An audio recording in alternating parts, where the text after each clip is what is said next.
Hello, everybody. Welcome to Free Kiwis. Today, I'm very happy to return to a subject which is close to my heart, which is participatory democracy, direct democracy, citizens' assemblies, referenda, also electoral systems, so still within representative democracy. And today we have with us David Webb from the Opportunities Party. David, you run the campaign for what you're calling Citizen Voice, right? So could you maybe tell us a bit more about yourself and about what you're doing for TOP? Thanks, James, and good morning. Hi, Michael. So background-wise, I'm a recovering solicitor. So just over a decade ago, I stopped being a lawyer, but you can never really get that way of thinking out of your head. But I've been in tech for the last 10 years in startups and scale-ups, mainly in the legal tech space, but also in AI in London. So I live in Tauranga in New Zealand. And you're right, I'm involved with the Opportunities Party. That's a relatively recent thing for me. But the specific campaign, Citizens' Voice, is really trying to come up with better ways for us to make some of our long-term decisions, to get some consensus. And one of those tools is citizens' assemblies, which we'll spend some time on today. Yeah, well, maybe a good place to start is we were talking to someone about Bitcoin recently, and the first question there was like, "What's the problem? Why is this needed?" So, what's wrong with representative democracy? It works pretty damn well, right? I mean, democracies they seem to be associated with higher levels of living, higher GDP, more freedom, and all the rest. What's wrong with just allowing the politicians? After all, they're often experts. Why don't we just live our own lives and let them do all the work for us? Yeah, there's plenty to love about representative democracy, and we are not proposing here to replace that. We're supplementing it. So the problem really, and I think a lot of New Zealanders will resonate with seeing these problems in our political economy, is the first big problem is around waste. So when we change government, we suddenly scrap a whole lot of things. We repeal a whole lot of initiatives that are already in progress, and that's a relatively large problem. So, for example, even just in this last year and a half, we've had about $250 million on light rail that has given us no spade in the ground. $250 million wasted on the polytech reforms. $250 million on 300 million on the ferry cancellation fee alone. We don't have the any more waste yet on that, but obviously missed opportunity as well. And then if you think about Three Waters, $250 million just on the IT system, which apparently can't be reused for anything. So there's $1 billion immediately in waste of just, we've changed government, we're going to scrap a whole lot of pieces of work that are underway. So Probably the current government might argue that to say they should have continued that spending would be a sunk cost fallacy. That absolutely, the light rail was a white elephant from the very start, and it was the previous government that wasted all that money, and likewise the ferry and so on. So yes, no, I it agree. was wasted, but in some degree it was Well, I mean, I guess, the change of direction arguably yeah. stopped more waste. Sometimes I agree Absolutely. with the decisions that are made. Like when one new government comes in and says, "Let's scrap this," sometimes I agree with it. But I guess the point is that there's a certain amount of stuff which is just reactive, right? Like it's just kind of like, with the academic freedom legislation in the UK, it seems like the Labour Party just came in and said, "We're just going to change this because the Tories brought it in," right? Exactly. Right. So That sometimes certainly happens. Yeah. yeah, there's And there's definitely a tribalism too. They came up with this idea, so we have to get rid of it. I completely agree that all of those cases are probably the right call to scrap them. And there is a sunk cost fallacy if you say we have to continue them anyway. The problem goes back further than that, in that we've been unable to find a middle ground solution to some of the really big long-term issues that we have. These are just symptoms, these are just examples of waste when we change government. But if we can avoid having something be partisan to start with, then ideally everyone's bought in around a general direction at least. And some of the areas that I'm thinking about here are more like how we're going to fund superannuation going forward. How are we going to respond to climate, deal with issues with housing or infrastructure? So a lot of these things, we do have changes if you take like medium density housing standards, the Labor government worked with Chris Bishop and National. They said, yeah, we like this. We agree to medium density standards across the country. And then the current government came in and scrapped them together with the RMA reforms that were underway. And they've now started their fast track changes to RMA and resource management work, which is fine. Absolutely fine to have a different approach to these areas. But then you've had Chris Bishop come out and say, I sent a letter to Kieran McNulty and I'd love him to be bipartisan and Labor to work with us on this issue. But this is the fallacy here is people say bipartisanship is you agreeing to my idea and having a little bit of feedback on it. But I'm saying we need to come together in the first place to design the solution rather than react. I mean, let's take one area where we've done this actually quite well in New Zealand. If you think about an area where we do have good consensus, would be foreign policy and trade. We don't have a new government coming in, tearing up the free trade deal with the EU or the comprehensive Trans-Pacific Partnership. We generally accept we're an export economy. We don't want to screw with all of these free trade agreements we have in place.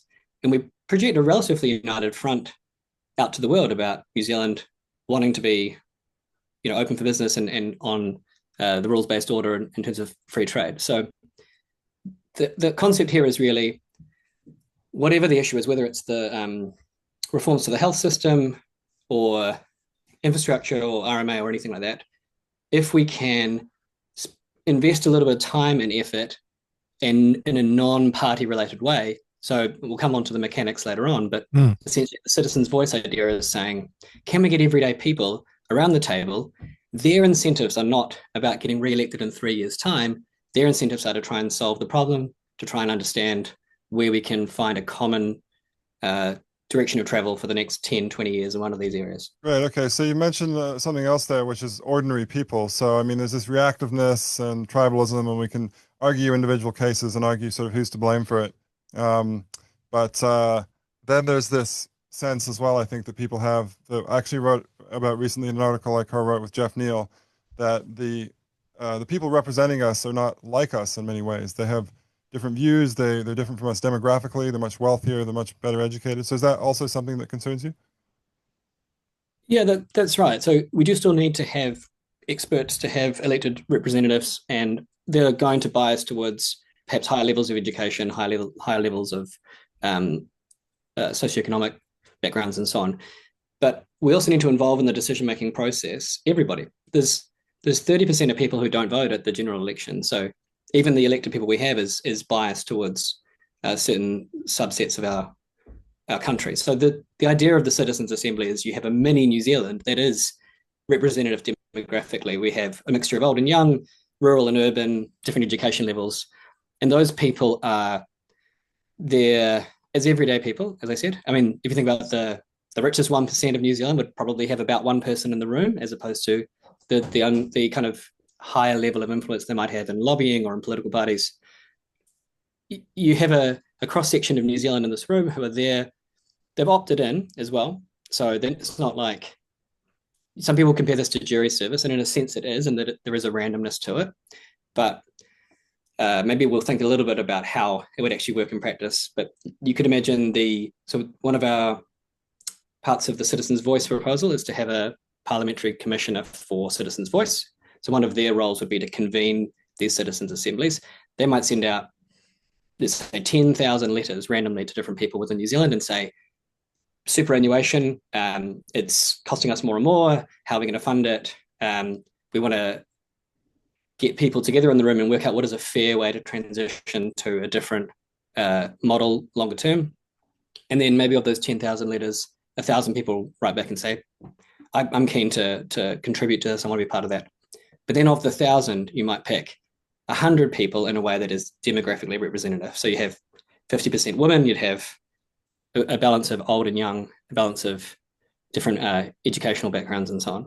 Okay. And so you try to overcome the self-selection bias by stratifying it at the final cut.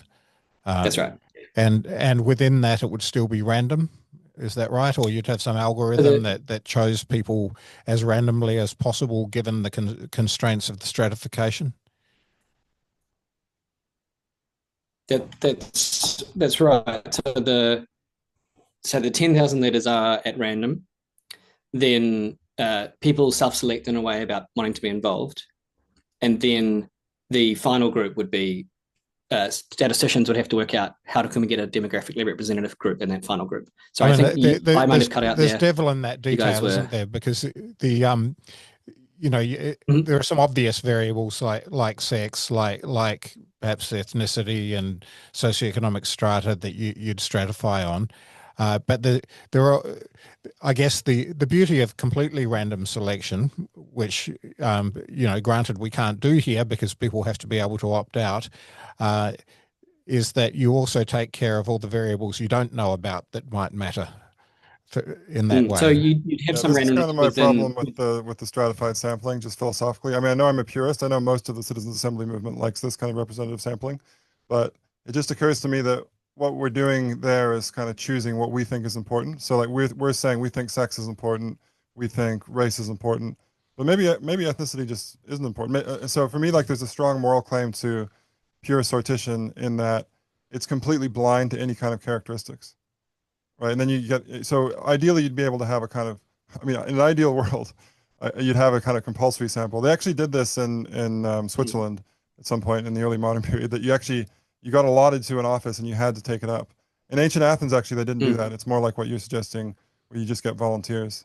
But what do you think of that? Maybe just have complete, pure random samples, or So you, no stratified. I like James, the- are you suggesting that you compel people legally to? Without the compulsory nature of it, I mean, then there's a big self-selection problem, I suppose. But you just do random selection, and whatever the demographic characteristics are, those are the ones you work with. Right. I mean, one obvious variable that it seems to me you're going to struggle to overcome is educational level. And that seems to me actually quite an important variable to include in the mix and stratify on. But the fact is that, I mean, I don't know what kind of, we'll come to this, what kind of time commitment would be involved in doing this, but you would obviously find people from less educated backgrounds are going to tend to be lower income. Well, there's another variable that you're going to struggle to stratify on, because those people are not going to be able to afford the time necessarily if they're working long hours to make ends meet. Well, that's a good point. Actually, in your suggestion, are you going to pay people? Yes. So there would be, that helps. Yeah. Another thing so they did in ancient I mean, Athens. part of the people self-select, for example, for going to submit to select committee, it's generally the most polarized people who care a lot about the issue, also have the time and the means to take time off work or to travel or to submit on Zoom or whatever it is. So part of the concept is, and this is how it's worked overseas, you pay people for their travel expenses and you reimburse them for their time as well. Like clearly, if you're on a super high salary, it's not a full compensation for your time, but there's a ceiling of the amount that you would receive.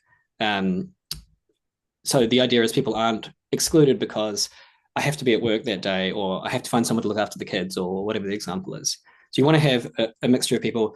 You don't actually usually control for or stratify for income directly. You use something like education levels as a bit of a proxy for that.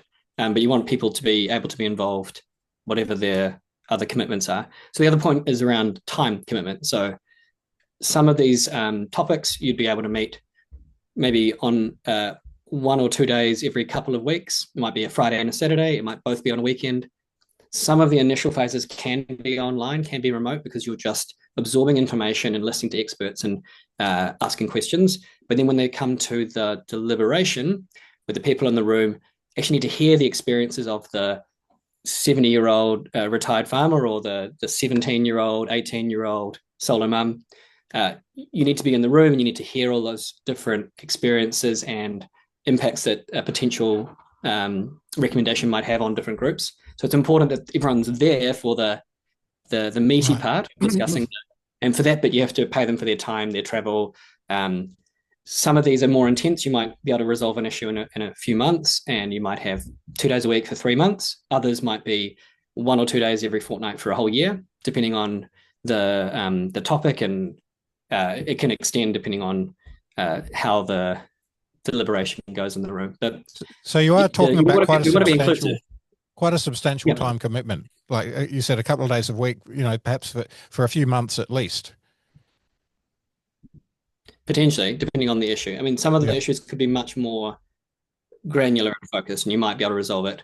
Like, for example, Auckland Watercare had some sessions on, and this was entirely random. They didn't, as far as I understand, I don't think they picked particular characteristics. They just had random participants about where Auckland should source its water from in the future, and there are a few different options on the table. And they actually did 4 different sets of sessions, one in West Auckland, one in South Auckland, and so on. And in those areas, they met I think only 3 or 4 times on a Saturday. So it wasn't months and months and months. But the issue wasn't necessarily one that they absorb some information, they have some discussion, and then they came up with some recommendations. It wasn't a 6 month That or doesn't a year sound long too process. onerous, right? Like I did a stand-up comedy course recently that was something like 6 Saturdays, and that was pretty durable. Yeah. I didn't even get paid for that. So No, quite. But then it reimbursed. does occur to me that you have got built into this some pretty heavy selection bias, because I mean, James chose to do stand-up comedy and fitted it into his schedule, and whereas you can imagine people that have families and or maybe jobs that are very, very onerous and take a lot of time. They don't fit in nicely into a 9 to 5. We might think of farmers in particular as wanting to be on their properties pretty much a lot of the time, especially at certain times of the year. Lots of different walks of life where the time commitment might be a substantial barrier. And yes, the post hoc stratification looks like it takes care of that. But the fact that you managed to find some farmers, for example, who are able to allocate that time probably makes them unusual farmers in some way. You see what I mean? Yeah, you're not specifically controlling you're not saying I specifically want farmers, but you do it by proxy by sure. But that's a for instance. Sure. My point is that when you stratify post hoc like that, you on paper it looks like you've represented a particular group, but the characteristics of people from that group that enabled them to say Sure. yes make them perhaps unlike other members of that group sometimes. Prior kind of selection. Yeah. So we're doing as best as we can to have this mini New Zealand, right? And let's just take a real example to give it some real color. So the country where this has worked, the kind of golden example is Ireland, who've had 7 or 8 of these citizens' assemblies on different topics over the last, say, decade. So obviously a very Catholic country, relatively conservative historically. There's been a certain several issues that politicians didn't want to touch because it wasn't an issue that would win votes. It would potentially be unhelpful. So issues like abortion, access to abortion, some sort of legalization of abortion regime, gay marriage, same-sex marriage, these kinds of topics hadn't really been on the menu in Ireland. They had citizens' assemblies, and we'll take the abortion example. They had 100 people in the room. They listened to a range of experts, from philosophers to religious people to medical professionals, and came up with a regime with some recommendations for how they could legalize abortion. And in the room, 67 people said, we're happy with this set of recommendations. It went out to a referendum to the whole Irish public, and 66.4% of the Irish public voted in favour on the referendum. Obviously, it's a really good lineup, and there can be more variance than that. But at the population level, the people in the room were able to do the job of coming up with a set of fair recommendations for something that everyone, 2/3 of people, were willing to accept. So maybe they didn't have exactly the right number of farmers in the room, but they're able to come up with a way forward on an issue that politicians weren't touching. And for me, the biggest problem with just sitting on the system we have today is that the politicians have incentives to try and get re-elected in the next few years. That's their main incentive. So a 20-year problem, let's take the superannuation one. There's a fiscal cliff coming at some point because we've got so many fewer people. Like I think when the baby boomers started working, there was over 7 taxpayers for every pensioner. Now it's 3.5. And in, I think it's late 2030s, there'll be 2 taxpayers for every pensioner. And that's only going to get worse. Right. But if you're Nicola Willis, like right now, you don't really want to try and make proposals to change the superannuation regime because you're worried about your voters. But it's an issue we're going to have to address. And if we just keep kicking the can down the road because I'm only worried about the next 3 years, then we won't have, this one needs a big lead time. We need to come together and say, this is what we want it to look like. Maybe it's compulsory KiwiSaver contributions that ramp up over time like Australia have. Maybe it's we're going to eventually means test, and maybe we'll change the age of entitlement. But that package of things has to be agreed amongst people who are there to try and solve that problem, not there to get re-elected in 2 or 3 years' time. So the Ireland example, I think, is a good one. It is representative, right? I think the Ireland example is a really good example of how these citizen assemblies can actually get something done which people actually want. wanted to happen. And I think Right. it was a great thing that they got marriage equality in Ireland, to be clear. However, what you said kind of raises a worry that I often have about the movement at the moment, which is that a lot of the people who are into citizens' assemblies and sortition are very progressive. And that's fine. That's just sort of the way it happened. For me, it's not a left-right issue, right? It's a sort of democracy issue. But I sometimes worry because I read a lot of papers where, these researchers they have these citizen assemblies or deliberative polls, and they kind of feed people what they see as neutral information. And then they measure the change in views. And some of these articles even say things like, oh, the people came out with more enlightened views. I can't remember which article this was, but I'm pretty sure that As in I remember that phrase. views that agree with mine. Exactly, views that agree with the progressive side. So I just wonder, like, would TOP be committed? Because TOP is meant to be a centrist party, right? Would you guys be committed, like, whatever happens in these assemblies, even if it's like what's seen as a right-wing populist conclusion, would you be okay with that? And I have a related question. You've mentioned having people briefed by experts. Who's going to choose those experts, and how do you avoid whoever does that choosing feeding them by a biased selection of experts? Because experts have their biases just like everybody else. In fact, sometimes worse. It's important to have a range of experts. So the first point is that the Citizens' Voice Parliamentary Commissioner is an independent person, not related to any particular party. And they are responsible for convening the group, managing the statisticians who need to do the sortition, sending out the letters, all that sort of stuff. And there'll be expert facilitators who are there to facilitate the conversation and the deliberations. On each table, maybe there's 8 people, 1 facilitator, and the people mix up from session to session. So you have different crossover. So those people are independent. They're not party related.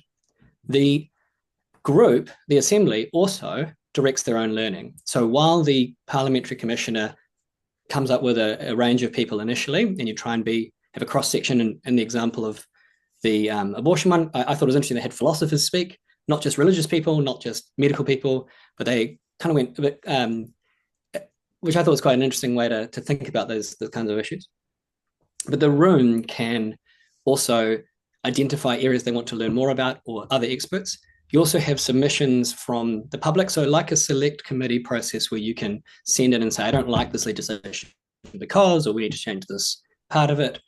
There will be people from the public can be involved in this process and be submitting kind of areas of concern or question.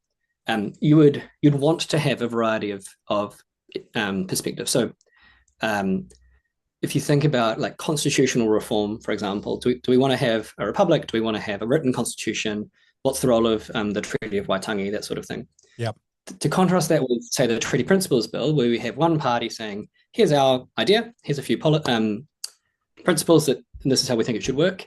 And then everyone kind of either is super against or super pro, and the select committee process isn't really a design process about how we want to move forward constitutionally. It's sort of a reaction.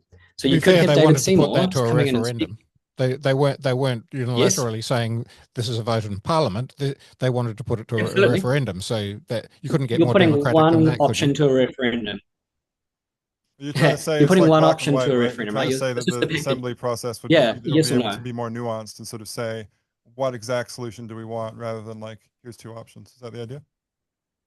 That's the idea. So the design of the solution comes from the cross section of people, rather than just reacting to.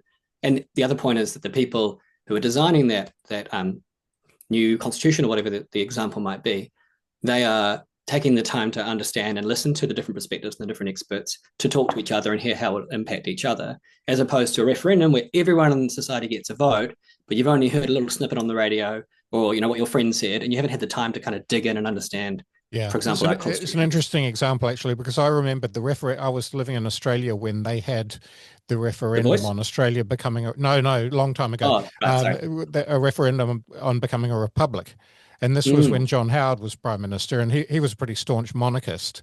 So he held the referendum, but he made sure that the model of republic that was put up was sufficiently unacceptable that it was not going to win. Yeah. It reminds me a little, in the UK, they had a referendum on going to a proportional representation voting system as part of the Lib Dem David Cameron coalition. And again, there was a particular type of proportionate representation that they put forward, and a bunch of people voted against it because it wasn't proportionate enough, it wasn't representative enough, and so you kind of get this yes/no issue. The other example of a referendum, when I was living in the UK, we had the Brexit referendum, and again, you have everyone having a say, which is great, but most people didn't really dig in or understand or think about necessarily all the implications. They're just kind of voting on a sort of gut feel. So it's important to have referenda and direct democracy, but the difference for this sort of deliberative democracy is the design of recommendations. People get to have the chance to have a deeper understanding. The people in the room are a cross-section. It's not just one party or one perspective. So it brings me back to the top. See how that process would lead to more nuance and like you can put more detail into things. But I mean, you both said it already, but I'll just repeat, like, I do think referenda have more democratic legitimacy in certain situations. Like when there is, I mean, for me, like in or out of the EU was like a fairly reasonable sort of binary choice. Yeah. And then you want like everybody voting, or, you know, everybody who wants to vote is able to vote, because I think the limitation of the citizens' assemblies process is that often you get these very small numbers. So there was one in Wellington in 2023, and they sent out, I think you used the number before, 10,000 invitations, and the number of participants ultimately was 42. And no matter how representative that is, or how enlightened, or how good the deliberation is, people are just going to be like, oh, if those people are going to be making major decisions on behalf of the city or the country, then that seems like a very small number of people, right?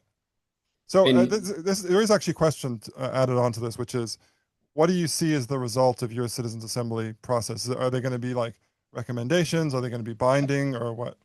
Again, I have a related question, which is, you know, how does it? You're still going to have elected parliamentarians. What is the required interface between the two? What notice does the politicians have to take at the citizens' assembly, and how does it interact with the usual legislative process? Yeah, it's important that we are clear that the citizens' assembly doesn't decide something directly. There's no outcome that they impose on the rest of society. So you're 42 people in Wellington, or you're 100 people in this case. So the way the citizens' voice policy package is designed, Parliament would be required to debate every recommendation. So Parliament would have to take each of the line items that the group comes up with and talk about the pros and cons and whether they want to accept the whole package. And maybe in a lot of the overseas examples, you then do go out to a referendum, like the Irish abortion example. So you do go and get the full width of society gets that yes/no on whatever the recommendations are. But Parliament would be required to debate each of the recommendations. Part of the independent parliamentary commissioner role is that they advocate and hold to account Parliament for, here's what people came up with as a package. They said this was fair. You guys talked about it for a day and you didn't do anything about it. So there's a bit of a communication piece there to the broader electorate to say, yes, they talked about it, but they didn't do anything with it. And that has happened in some citizens' assemblies where things don't get followed up on by the Parliament. So it's important that they do talk about it, they do take it seriously. Sometimes where it comes from could be Parliament saying, this is the topic we want you to consider. There's also a role for citizens-initiated, say, petitions that say, if you have 15,000 signatures, this topic has to go to a citizens' assembly, then gets debated, and then has to be debated by Parliament. So we want to ensure that Parliament remains sovereign and that they're elected and they're accountable, but we want to make sure that they actually seriously consider the recommendations. And just to answer that earlier question about TOP, absolutely. If TOP is not taking a position on any, like, this is not a TOP thing. TOP's point here is the Opportunities Party thinks that we need to add citizens' assemblies as a way to make some of these decisions on these longer term issues that we have gridlock on politically, or that we keep flip-flopping on, so that we can get some certainty and Parliament can just implement it. You have to accept what the group comes back with. You can't sit there and say, I don't like this answer. Yeah. But you are in favor of referenda as well. So maybe that's a good segue. So on the political point as well, like, it occurs to me that the most common form of direct democracy we've had in New Zealand over the past few years have actually been plebiscites, local referenda on Maori wards. So I've written down some figures: 17 Maori ward plebiscites between 2003 and 2022. And they're meant to be 42 this year. We wrote that, Jeff Neal and I wrote that in our article. I don't know if they're actually happening, but So 15 out of 15 of the first-time referenda on Maori wards rejected Maori wards, 9 of them by a margin of more than 3-1. And then when the Labour government came in, after a process of revision, 29 territorial authorities had Maori wards, and in 5 cases, councils actually voted to overturn local plebiscites. So if TOP is committed to participatory democracy, presumably you'd be against that, right? You'd be in favor of upholding what the people choose when it comes to Maori wards, right? So I don't like. I'm the spokesperson on citizens' assembly specifically.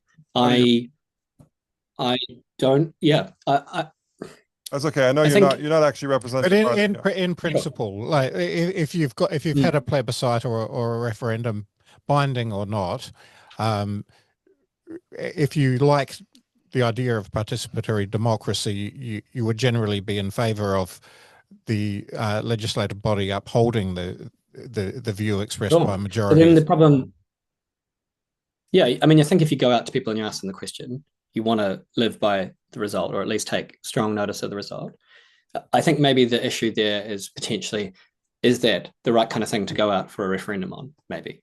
So I don't know. A lot of people do say that. I mean, I had these discussions in the university. There were people who were, dedicated to democracy in other ways, and they said, well, it's a question of minority rights. There's specific types of interests that are just sort of stable, and they're always going to be outvoted. Yeah. To me, that's sort of not really an excuse, and I sort of think that minority rights in democracies tend to be better protected anyway. But anyway, that's a huge question. Yeah, it's an example of the tyranny of the majority potentially, right? You say that's the objection. That's right. Yeah. Well, any democracy is like that. I guess, and I mean, we won't get deeply into the Māori wards issue, but why not have a gay people's wards and Chinese people's wards? So I ran in the Tauranga local elections last year, right? And I'm in the Matua Otamoto ward, which is a general ward, right? So there were 9 elected members from wards plus the mayor overall. So it's just a different way to slice up the people, and you have roughly the same number of people in Matua Otamoto as you had in the whole Tauranga Māori ward. So I guess really I mean this connects. It does connect to another issue that we might discuss a bit more, which is under MMP you can have an overhang whereby a party gets more electorates than it would have deserved under its party vote. The Māori Party has a current overhang of 2. Which I think is the most any party has ever had. That may be cut to 1 if they lose to Labour in the by-election. The point here is that if you have electorates that are by their nature concentrated in that way, you're more likely to get an overhang. And it's not unlikely at all that sooner or later, if the current political alignment persists with the 3 parties on the left and the 3 on the right, that an overhang will carry the election. Yeah, I mean, an overhang has been a thing before in Epsom. Yeah, that's right. It was. That's true. 2%, 0.4%, whatever it was. And thus far, it's never been decisive in an election, but it could become decisive in an election. And the difference with Epsom is that's just a general seat, and it just happened that the people of that seat, voted for an ACT member. They're all quite wealthy, but the Māori electorates obviously, concentrate Māori vote, and the Māori Party gets a vast amount of support from those electorates.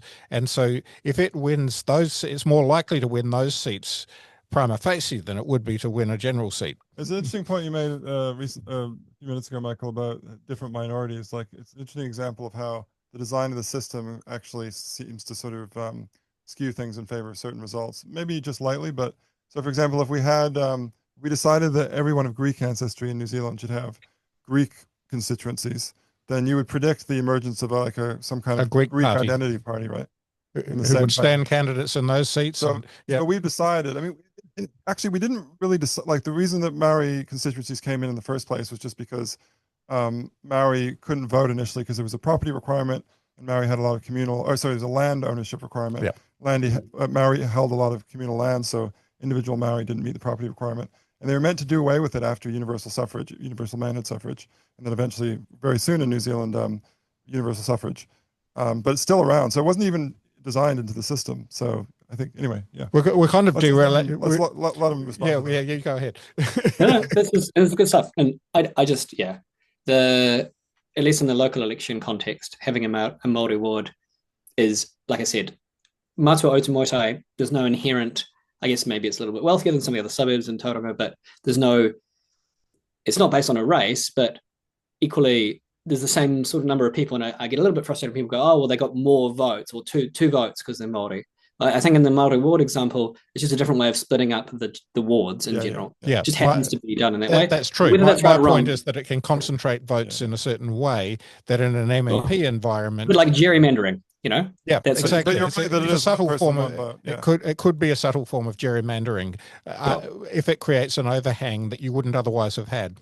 Anyway, it's a little bit of a sidetrack, but yeah, no, I like it. I like the idea. And I think that there is so I'm a big fan of proportionality. I like MMP. James and I messaged a couple of times on it. There's things we could change, and there's a few complaints people make around MMP.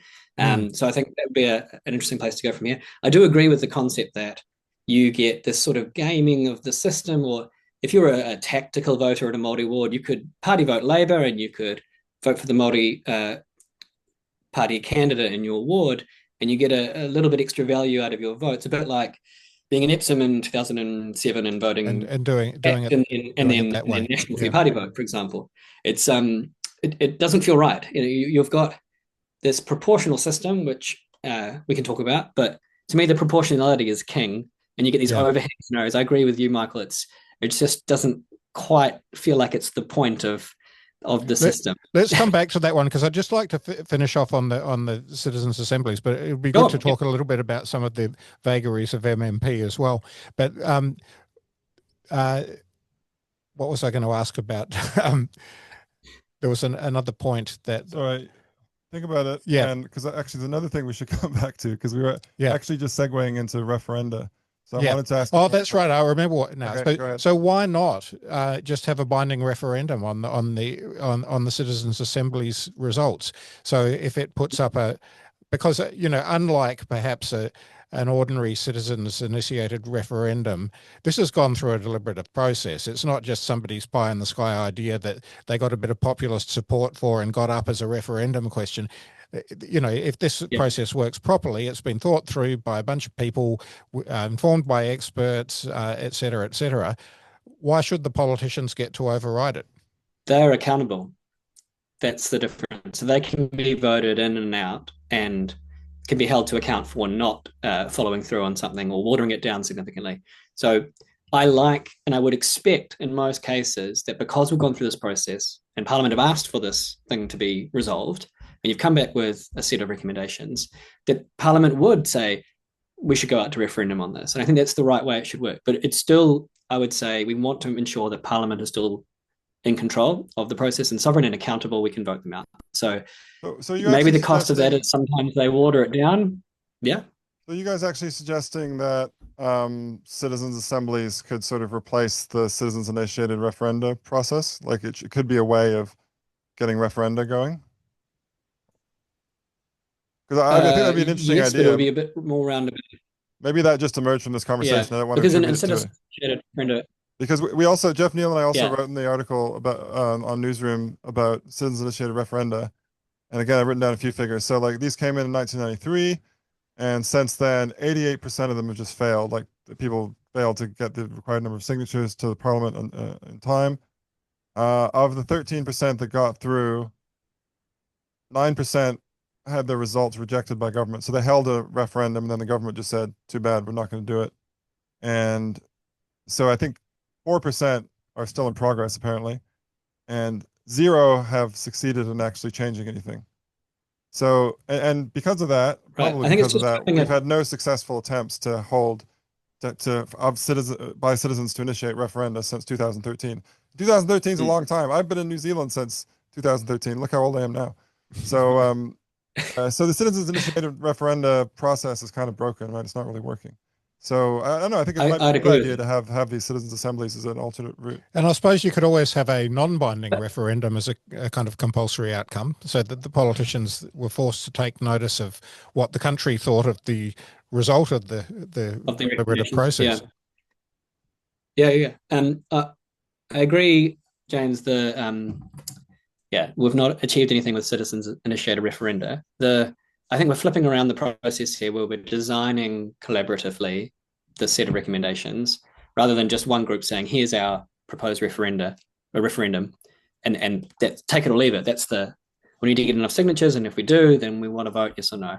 So there's a legitimacy to something designed by the people.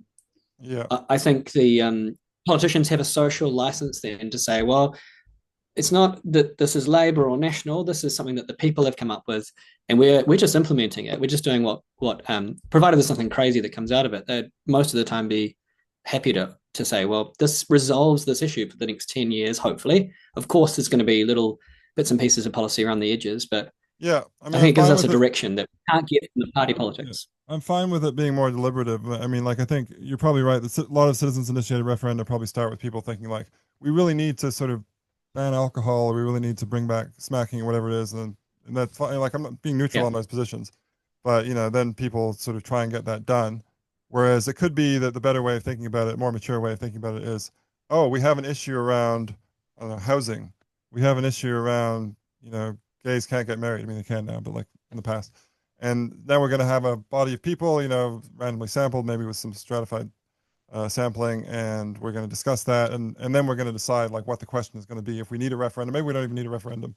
If we do, how are we going to pose the question? Are there going to be several questions over several votes, etc.? Like that would be great. I would love that, and I think it's important because that would give the citizens, or at least the sample of citizens, agenda control.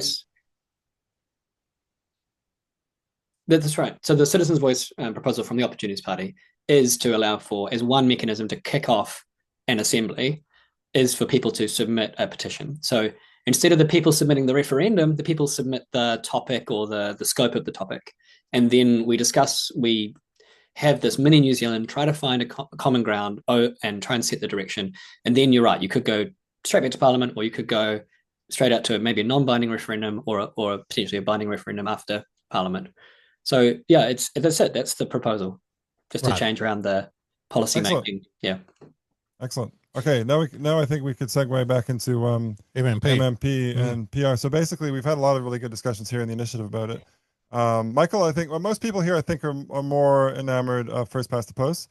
I'm actually a big PR guy, and I think MMP is a really good way for a country that's had a good tradition of first past the post, like New Zealand did previously, to start doing proportional representation, because you retain the local electorates, and a lot of people like Michael, I know, think the local electorates are really important because there's a link between actual voters and politicians. So I'm with James, actually, against the majority probably of our colleagues in liking proportionality and being broadly sympathetic to MMP. I think it's got more representation in Parliament from, unequivocally has, from parties that in the past if they were lucky, they'd win a seat, but they never got a look in terms of being part of government.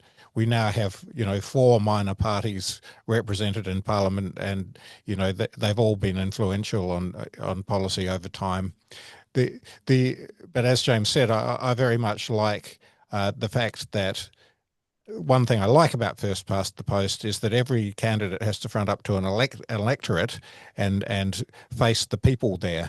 And an unfortunate aspect of MMP to me is that the parties have control of the list and therefore get to decide the order in which their apparatchiks get admitted to Parliament.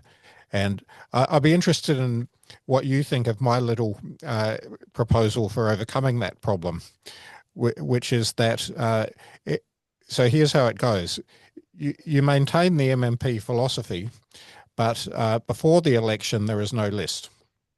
Every candidate who wants to be admitted to Parliament, and yes, they go through a selection process with their party, but they have to face an electorate. And then everybody who gets the most votes in each electorate becomes an MP. And then the votes are toted up for each party across all the seats. So that's equivalent to the party vote, but everybody's voted just once. And to get proportionality, you constitute a list after the election based on the proportion of vote in their electorate that each losing candidate won. So if somebody was very close to winning their electorate, they'd be very high on the list for their party, and they'd go into Parliament. And that way, every MP would have a local electorate. Some local electorates would have more than one member, and that would be a good thing, because then they'd have to compete to look good in that electorate and represent their electorate well. What do you think of that idea? So one of the challenges there is that you've still just got one local vote. And if there's a particularly crowded electorate with really good candidates, then let's say a really competitive seat where Labour and National and a minor party or two are really competitive, Yep. then some of those, maybe even the national candidate who might come second, for example, in that crowded space, would actually be really, really far down in the kind of overall comparison against some of the other safer blue seats. So they don't end up in Parliament at all, because you've got this crowded. I see the issue you're raising, and you're right. I mean, there's a couple of things to say about that. One is that the party would still have control over which electorate they put people up in. So if they knew that there was an electorate that was going to be like that, which they might not win, but this candidate they really want to get in Parliament, will either give them a safe seat or give them a seat where they can kind of fight against. But the other way to handle that would be, rather than straightforward proportion of vote, you order it in how far short they were of the winning candidate. So in that crowded electorate, the vote's going to be split four ways quite tightly. The winning candidate wins 30%. The next, that national candidate you're talking about gets 28%. That's only two percentage points short, so they'd still be high on the list. Sure, but then you've got the result where you've got a crowded electorate. All four of them are going to get in because they're all quite close. Potentially, there's a four-way split in the vote. So to me, then,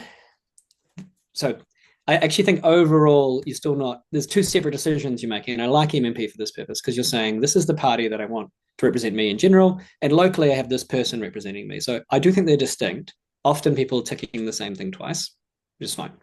But the overall proportionality decision around your party vote, to me, is the prime thing we're trying to think about. Because if 10% of the country really align with ACT, 10% of the parliament should be ACT, right? If you still get that under my proposal. Well, I'm not sure that you do, because you've got two decisions you're making together, and so you're looking at the local people and who you want to represent you, and you're only allowed to select one of them, and so you have to make a decision. Well, am I really signaling here my overall party preference, or am I signaling that you do have to balance those things? You're right about that. So basically, I guess the question is whether you think that problem is worse than the problem of parties basically getting their apparatchiks into Parliament by stealth, because nobody knows who's on the list really. And I think the intuition, the thing that you want to solve, Michael, is just this problem that the electorate seats, they're selected from party lists, and so there's no direct link between the people and the candidates. But there are, I think, versions of PR, some of which are used in Australia, where you can also multi-member. So you can actually number the individual candidates that you want alongside your PR choice for which parties you want to be. That's the transferable vote system you're talking about, is it? But that doesn't necessarily yield. Well, certainly what they use for their House of Representatives doesn't yield proportionality.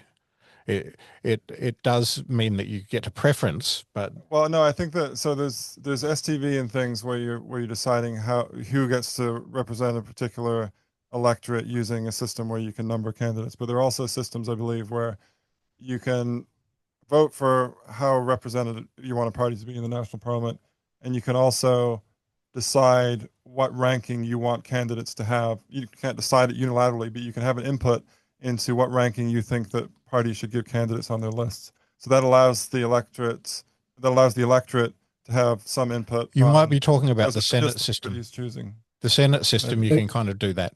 Yeah. So that helps with what you want. Flip around. I'm going to challenge Michael and flip around your whole premise. So to me, saying, the local MPs, that's prime. That's the most important thing, because they're accountable and they have an area and people that they're responsible for. So I think the opposite could be said to be true, in that for, let's say, national, and there's a really safe blue seat, some small group of people within national get to choose who the candidate is locally, and they Granted. always win this. Like my father-in-law always says, a chocolate fish could win Rodney for Yep. national. If you put That's chocolate fish. that's true.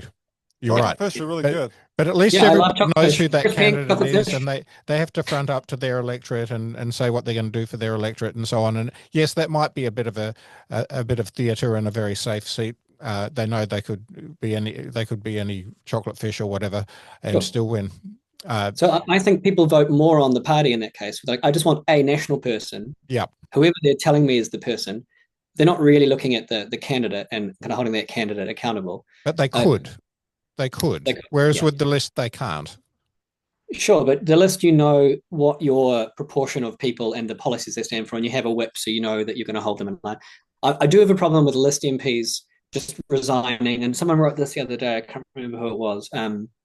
The just turning up and going, well, Grant Robertson, oh, we didn't win the election, so I'm now going to stand down. And there's no by-election, so there's no real cost to the taxpayer. And so some other person comes in on the list. But you would say that the person on whatever number on the list for Labour there was that number in the list, and you could have looked into them. And they did probably run, most of them do run locally as well. So in my electorate, Jan Tinetti is never going to win the electorate, but she's high up on Labour's list. So you do get a chance to see and hear from her in the local debates, but she won't win the seat from Sam Uffindale, but that's just because it's a blue seat. It's a national seat. So I actually have a little bit of a problem with the selection for parties for a candidate in a safe seat, because it's not really, it's kind of like the primaries in America, right? Like it becomes this sort of internal party thing and less of a public facing competition. So anyway, yeah. Here's another issue with MMP. So the threshold, 5% threshold. And I imagine that Top, which I think is currently polling around, what, 2% or something? 2 or 3%. Would be in favor of that for personal reasons, but also for principled reasons, right? Yeah, so Top is in favor of getting rid of the threshold, I mean, or lowering the threshold. So Top is in favor of accepting the recommendations of the Independent Electoral Review Commission. So there's been several of these, as you probably know, and they nearly always suggest a lowering of the threshold. The argument typically for having a high threshold is Parliament becomes too fragmented, there are too many little parties, it's really hard to form coalitions. But there are a number of countries that don't have a threshold. For me, I come back to this idea around incentives and leverage and that sort of thing. So if you have the bar as high as 5, and you have an environment, which we do at the moment, where everyone declares in advance, I'm in the left block or I'm in the right block, then you only have one way to form a government post-election. That there's only the numbers for National Act New Zealand First, and Luxon has to go to Seymour and Peters, and there's no leverage for anyone, but probably I could imagine if we lowered the threshold, you might have had 2 or 3 ways to potentially form a government. So you go to these smaller parties and you negotiate with them, and then you negotiate with the other one. And you actually get a fair price because there's a competitive tension there where there's more than one way to do things. I think you're right. Yeah. So in the last election, if we had Raf Manji had won Ilam, no change to the party vote whatsoever. If he just won that one seat and we get the coattails, and Top would have had, I think it was 4 MPs, maybe 3. That would have been, if you recalculate everything, you could have had National Party Act New Zealand First, or National Party Act Top. And I'm not saying Luxon would have gone with Top, but at least he could have lowered the leverage Winston would have had, because he has 2 ways to form He's absolutely right. Well, I would have preferred that to happen with the lowering of the threshold than with. It could happen. Why not eliminate the threshold? Or the threshold is 1/120th of the votes. Yeah, that's we're talking utopian schemes. That's the Kierstead plan, right? That you reorganize all the electorates so that they're the size. There's a natural threshold of the number of seats in Parliament, the total population divided by the number of seats in Parliament. It's something like 1.6%, I think. Be less than that, because so you have 120 seats, so it's less than 1%. Maybe it's 0.8. Okay, I did an article a while ago. Yeah, I read you. Basically, the idea is that by winning, and then you'd have to make it a 2-round system within each electorate, so that by virtue of winning an electorate seat, you get the number of votes that's required to get the right proportion of votes for a seat in Parliament. It would be 0.8 if you just divided everything up into 120 Yeah. electorates, but that's not your proposal. It's more complicated than that. Yeah. Bigger electorates, so that each electorate to get 50% of the electorate is the equivalent of getting one seat via party vote. That's the idea. That's exactly. Yeah, that's that's much right. more succinctly than I did. Yeah. Yeah. So a couple of things. So in local races, I really like single transferable vote for an individual. And this is not top policy. This is just David Webb preference. So to me, that requires that kind of transferable voting means that you don't get the split voting phenomenon where you have, say, Labour and Greens in Mount Albert, and Greens gets 20, Labour gets 35, and National gets 40. And you get a National candidate winning the seat, but the left bloc had 55% of the vote. So presumably a lot of those Green candidates would have preferred Labour than National. Yep. So those votes transfer. And that's what the Aussies do. That's right. I like that system in a lot of ways. My only worry about it is just that it can be quite hard to explain to people. And I think sometimes with these processes, the votes kind of get transferred and stuff. And people are like, what happened? Like, I thought that we won, and actually the other side won, and it's all a black box. The Australians managed to get their heads around it over time. The Australians can get their heads around it. You're ranking people, right? You're saying relatively, who do I want the most? And then if I can't have them, who do I want next? And so on. And it works itself out. The advantage of that system is, to your point, James, about getting the number of people supporting the candidate, is that you have to eventually get to 50%. So you keep reallocating, or you throw votes away. If people only rank one candidate, they get thrown away and say your vote is quite wasted, which it is in any first past the post system where you vote for a third party. But in this case, you rank all the candidates. You've got to get to 50%, which incentivizes a behavior to actually think more broadly and less polarized, because you try and move closer to the middle to get to the 51st percent of. And that brings me to another point at the party vote level. So one of the points of MMP is supposed to be that you make the bigger parties move to the middle to try and win the median voter, which does happen. But because I think we have quite an immature approach to how we think about coalition negotiations and how we think about political parties, because we have this first past the post mentality. We force parties in the media to say, I will only work with them and I'll rule out working with them. If you look at Germany, you have Merkel ran two Green coalitions, which is effectively National and Labour working together. Yep. Hey, look, 2/3 of people are in the middle somewhere. And they've got one now. They've got a Grand Coalition now. Well, I think, not that the SPD are really a major party anymore, but yeah. It's actually, I learned this the other day. The Grand Coalition is both the two centrist parties and the two biggest parties. What they've got today is not technically a Grand Coalition because Alternative for Deutschland are bigger than the SDP. Yeah, that's right. It's still a centrist coalition, and it's the same concept, right? And they have actually firewalled the Alternative for Deutschland. Yes, and we could argue that might be a good idea, but it's not exactly in the spirit of. A lot of these decisions are about branding. I mean, like what you were referring to earlier, when parties say, "I'm going to rule out working with the Maori Party. I'm going to rule out working with ACT or whatever." I mean, it's also just a way of them signaling to the electorate, like, this is what we stand for. Often to sort of signal to the electorate, we're actually moderate and centrist, right? And it's safe to vote for us because you're not going to get those crazy people. Yeah. So the other example from Germany that I really liked was the last government, which lasted 3 out of the 4-year term, was the Traffic Light Coalition, which was essentially Green and the Libertarian part of ACT, because they have two kind of right-ish parties. So Libertarians, Greens, and a sort of Social Democrat centrist kind of group. So they all said, this is a way we can form a government. Here's some things we can trade off. This is a policy that's important to me. I think that's how MMP should work, because people can then vote for the party that has the policies. And yes, you can signal, I don't want to work with these guys. But at the moment, we box ourselves into these positions. And then you have Winston Peters with Jacinda Ardern and Bill English spending 3 weeks waiting for which way he's going to go. They could have talked to each other, and we could have had a grand coalition. 2 years of Bill, 1 year of Jacinda. Winston doesn't get to have his leverage. So I think the problem that people articulate is, the tail wags the dog, these small parties get extra leverage. But that's a function of too few options. The threshold should be lower. And that we don't have a maturity to say, I can work with anyone, I'll just trade off. Including the other major party sometimes. Exactly. I agree with that. But I think what then does take time, and I think, to be fair, the current coalition did this relatively well. They had a very well-developed coalition agreement that was published. Very clear. Unlike the Ardern Peter's one that was a secret forever, or Yeah. at least, for a long time. So I think that we have to accept that if we're going to do that, that the coalition agreement negotiation will take a while, because then they have to thrash out in some detail what the policy platform is going to be. Sure.